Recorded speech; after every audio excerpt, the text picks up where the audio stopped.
সরবরাহ করেন। আমরা তাদেরকে বলতে চাই, গণমাধ্যমের মতো করে স্বাধীন চেতা হয়ে বাংলাদেশের জনগণের পক্ষে তারা অবস্থান নেবে, সেটাই তাদের কাছে আমাদের প্রত্যাশা।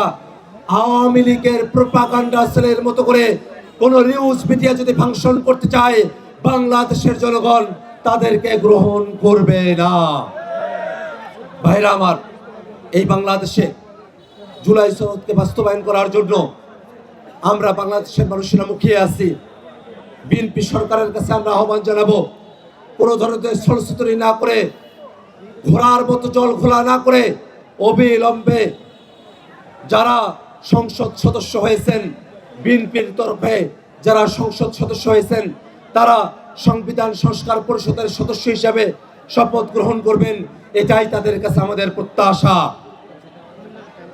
জুলাই সনদ নিয়ে যদি প্রশ্ন ওঠে, গণভোটের নিয়ে যদি প্রশ্ন ওঠে, যদি আদেশ নিয়ে প্রশ্ন ওঠে, গণভোট নিয়ে প্রশ্ন ওঠে, তাহলে তারেক রহমানের প্রধানমন্ত্রিত্ব নিয়েও প্রশ্ন উঠবে, বিএনপির সরকার গঠন নিয়েও প্রশ্ন উঠবে। এটা কোনো বিচ্ছিন্ন চেইন না, এই চেইন আওয়ামী লীগের দ্বারা পরিচালিত চেইন। সেই চেইনকে বাংলাদেশে বিএনপি বাস্তবায়ন করার একটা ফাঁদে পড়ে গেছে।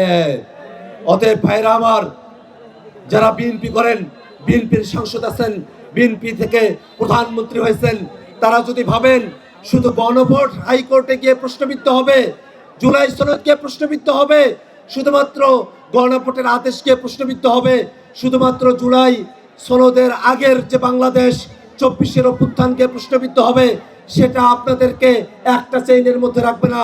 সেটা আপনাদেরকে বিএনপির সরকার গঠন, সেটাও কোর্টে যেতে পারে। বিএনপির বাংলাদেশে ক্ষমতায় আহরণ করা, সেটাও কোর্টে যেতে পারে। তারেক রহমানের প্রধানমন্ত্রিত্ব গ্রহণ করা, সেটাও কোর্টে যেতে পারে। তারেক রহমানের শেখ মুজিবের ছবি বাদ দিয়ে প্রেস ব্রিফিং করা, সেটাও কোর্টে যেতে পারে। অতএব এই যে লুপের মধ্যে আপনারা বাংলাদেশকে ফেলছেন, সাংবিধানিক ধারাবাহিকতার নামে যে লুপের মধ্যে বাংলাদেশকে আপনারা ফেলছেন, সেই লুপের বাইরে বিএনপিরও যাওয়ার কোনো সুযোগ নেই।